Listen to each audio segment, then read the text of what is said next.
this video, I am presenting a Topcoat series. I recently went on a hunt for Topcoat options.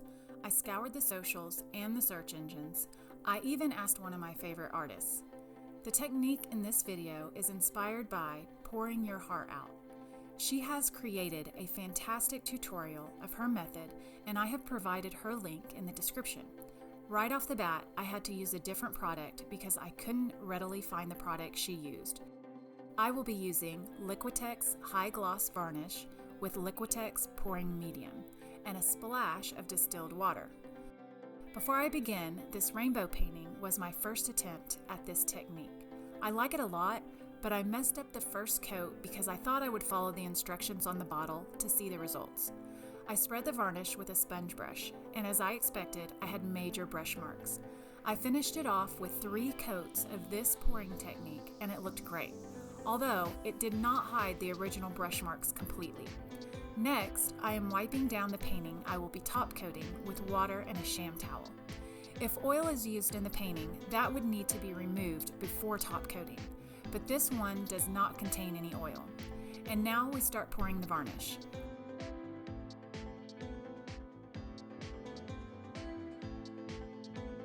At this point, I'm starting to remember that this technique is very messy. Ugh, what have I done? Sometimes the behind-the-scenes work involved in creating content can take my thoughts away from the artistic concentration that I need when I am creating art. So this is not the first time I have been distracted and made a mistake.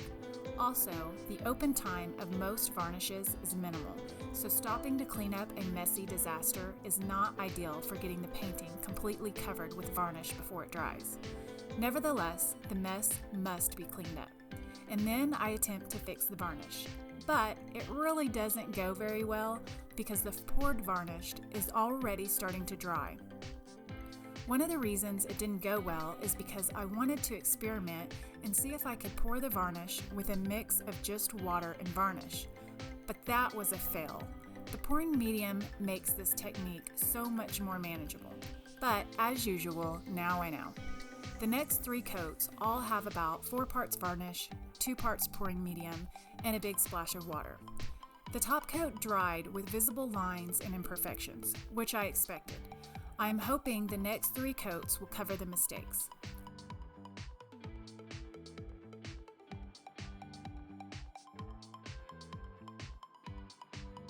Here I am pouring the second coat.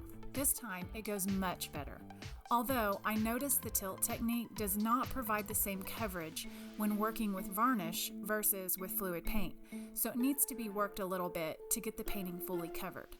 I also don't want to lose so much product to run off. This stuff isn't cheap.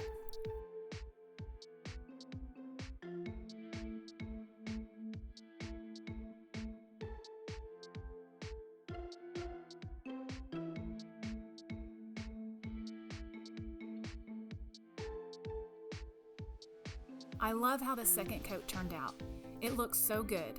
It didn't completely cover the mistakes from the first coat fail, but if I were to do it again without messing up, I feel like I could stop here and the painting would have a beautiful, vibrant, glossy finish.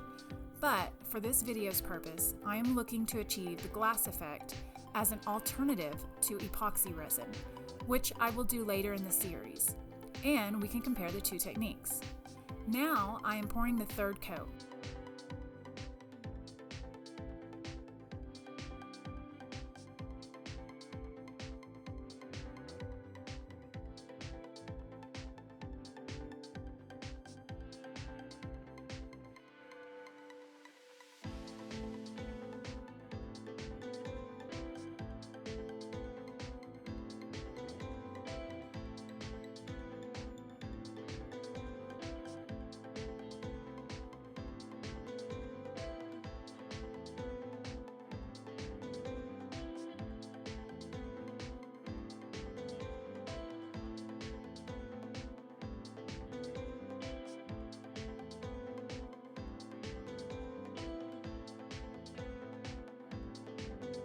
Now the painting is really getting glossy.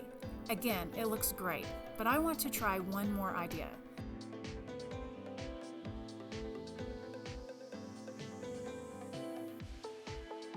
I added an extra layer of plastic onto the table so that I can gather the excess product and reuse it.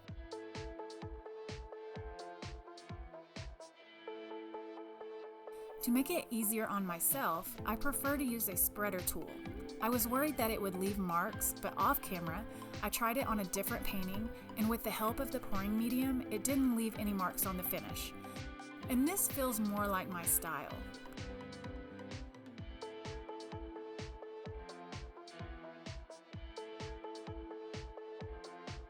I use a baker's torch to pop air bubbles.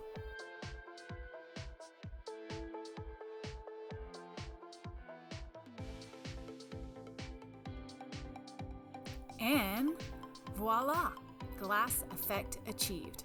The imperfections are still there, but who cares? It looks stunning. What do you think?